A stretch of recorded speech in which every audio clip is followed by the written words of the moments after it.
When Hong Kong's housing prices became the world's highest, many blamed Li Ka-shing's property business. During the 2019 pro-democracy protests, his unclear comments pleased neither side. In 2023, after selling Panama Canal ports to Western investors, Chinese officials restricted his family's movements and questioned his loyalty. Li Ka-shing's $38 billion empire was built on flexibility and neutrality. But in today's world, clear allegiances are increasingly demanded. How can such wealth survive when loyalties are closely examined? This story looks at how Hong Kong's richest man ended up between East and West. It highlights the difficult choices business leaders face as global businesses meet demands for state loyalty in a divided world.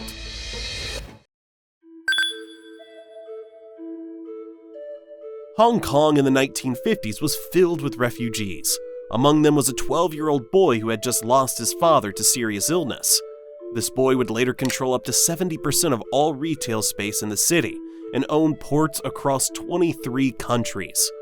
So how did Li Ka-shing go from factory worker to Superman of Asian business?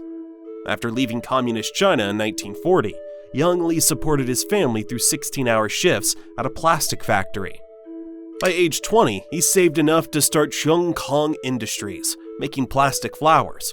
His timing was perfect. Plastic flowers were becoming popular in Western markets, and Li's business quickly became Hong Kong's top exporter of this product.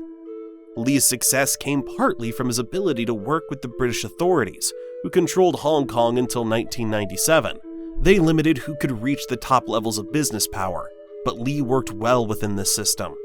The big moment came in 1979, when Li bought Hutchison Whampoa, a British trading company controlling key parts of Hong Kong. What's interesting is that other Hong Kong businessmen made higher bids but were rejected. The British favored Li because he had built good relationships with them over the years. The bank HSBC gave Li special terms. He only paid 20% up front for this huge purchase, with 2 years to pay the rest. During the high-interest 1970s, this saved him millions. Other Hong Kong business people couldn't get such good deals. This becomes clear when compared to businessmen like Fok Ying Tung. Despite having similar money and goals as Li, Fok was blocked from major purchases. Why? Fok openly showed his Chinese patriotism, making him less trusted by British authorities than the flexible Li. This pattern continued as Li grew his business. He gained control of infrastructure that others couldn't get. Water systems, electricity, telecommunications. When British authorities sold public services, Li often got them first at good prices. But Li wasn't just working with the British. He also built relationships with mainland Chinese officials before Hong Kong's return to China. He understood that political situations change, and staying flexible helped survival. When Deng Xiaoping started China's economic reforms in the late 1970s, Li was ready. While keeping his British connections, he became one of the first Hong Kong businessmen to invest in mainland China. By the 1980s, he had major real estate projects in China while expanding his Hong Kong businesses. This political flexibility was a new approach. Li maintained relationships with different political groups, adjusting as needed. This earned him his Superman nickname in Hong Kong business circles. While others rose and fell with political changes, Li navigated colonial transition, financial crisis, and China's economic changes. By Hong Kong's 1997 handover in China, Li had turned a plastic flower business into a huge company spanning telecommunications, retail, infrastructure, and real estate. He was worth billions. Are you tired of juggling multiple AI subscriptions? Meet Monica AI. With Monica, access premium AI models like GPT-4, Claude, and Gemini, all in one place. No more hefty fees or complicated setups. Whether you're a creator, developer, or student, Monica's powerful tools streamline your workflow. From document analysis to content generation, it's designed to save you time and money. Generate stunning visuals, automate coding tasks, and translate documents in over 120 languages, all at your fingertips. Plus, customize outputs to fit your unique style. With over 800,000 plus users who have transformed their productivity with Monica AI, Start with our free plan today and unlock the future of AI assistants. Click the link in the description to learn more.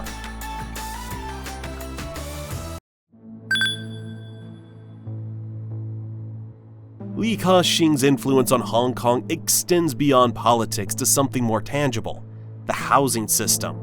Residents often pay over $1 million for apartments smaller than some prison cells.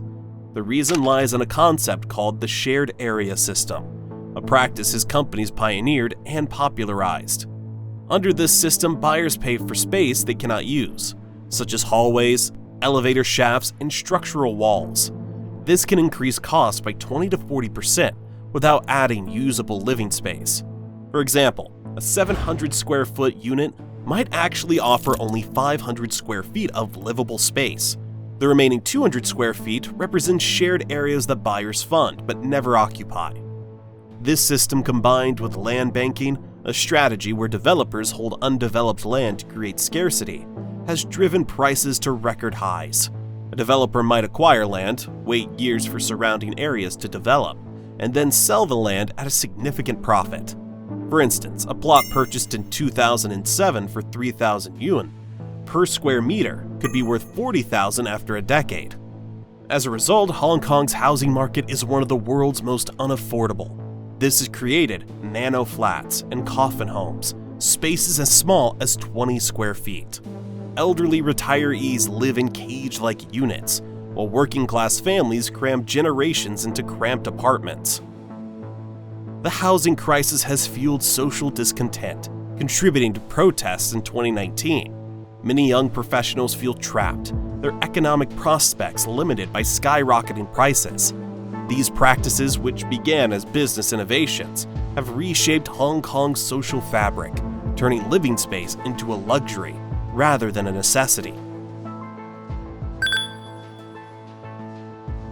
In 2013, as Xi Jinping tightened his control in Beijing, Li Ka-shing quietly began one of the largest asset relocations in modern business history. At first, these moves seemed like normal business adjustments, but a clear pattern soon emerged. Li carefully and strategically moved his business out of China. Like a chess player making a plan, his companies changed a lot, moving from 88% of assets in Greater China to just 12%, with the remaining 88% relocated to Europe, Australia, and North America. By 2015, Chinese state media expressed concern with the headlines like, "Don't let Li Ka-shing run away." This public criticism highlighted Beijing's unease with Li's actions. His sales of major properties such as Shanghai Century Plaza and Beijing Oriental Plaza totaled over 250 billion yuan, marking significant divestment during a period of economic uncertainty in China. While other Hong Kong tycoons maintained or increased their investments in mainland China, Li took a different path. He focused on acquiring infrastructure assets in the UK, including a 30% stake in the country's gas distribution network and investments in water utilities. These assets offered stable, predictable returns, protected by strong legal systems. Li carefully moved his money from risky areas to safer places with better laws. While doing this, his companies kept saying they were committed to China's growth. This created a two-part plan, publicly showing support while quietly moving his investments elsewhere. While Li Ka-shing moved his assets offshore, political unrest grew in Hong Kong, forcing him into a difficult position in 2019.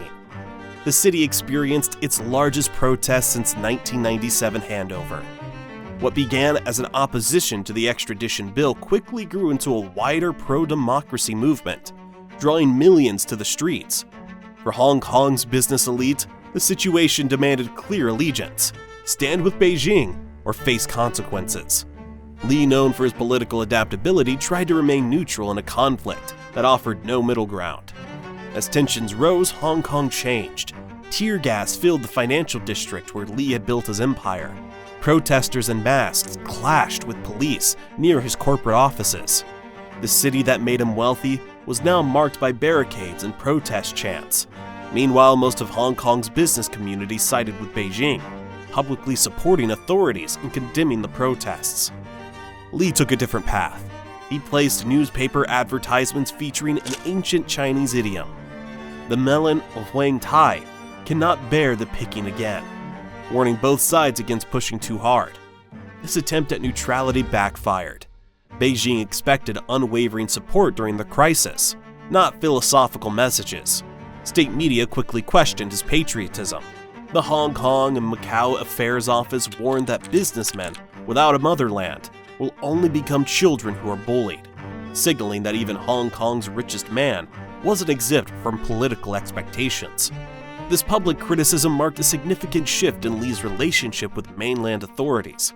For decades, he had maintained good relations with Beijing while protecting his business interests. But the 2019 protests created a situation where his usual balancing act was impossible. Once celebrated for bringing capital into China, Li now faced accusations of insufficient patriotism during a national crisis. Under mounting pressure, Li tried to repair ties with Beijing while maintaining credibility with Hong Kong's public. In 2020, he publicly supported China's national security law for Hong Kong, a move seen as an effort to align with Beijing after his earlier stance drew criticism. However, his financial actions told a different story. His systematic withdrawal of assets from Greater China continued, suggesting that while he expressed public support, his business strategy focused on reducing political risk. The 2019 protests showed China's changing expectations under Xi Jinping. Previously, economic successes alone proved loyalty, but now ideological support is equally vital. His experience warned other business leaders that during political crises, they must clearly demonstrate allegiance to Beijing. While other tycoons rushed to demonstrate loyalty after the 2019 protests, Li quietly arranged a $22.8 billion deal involving 43 global ports, triggering a strong response from Beijing. Why would he risk so much at this stage? This decision shifted Beijing's view of Li from a potential suspect to something more serious: a possible threat to state interests. CK Hutchison Holdings announced a deal that caught Beijing's attention. The company planned to sell 43 ports across 23 countries to a group led by BlackRock, the largest American asset manager. The deal focused on two key ports, Balboa and Cristobal, located at the opposite ends of the Panama Canal, a critical globe shipping route. The Panama Canal was built by Americans for Americans, not for others, but others could use it.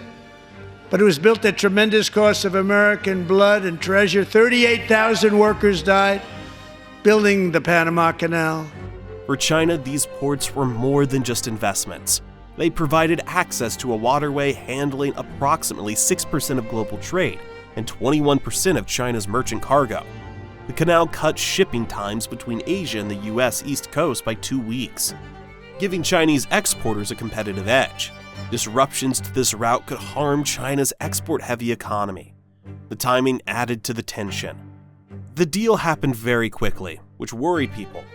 Even though it included many assets around the world and cost $22.8 billion, everything was finished within weeks.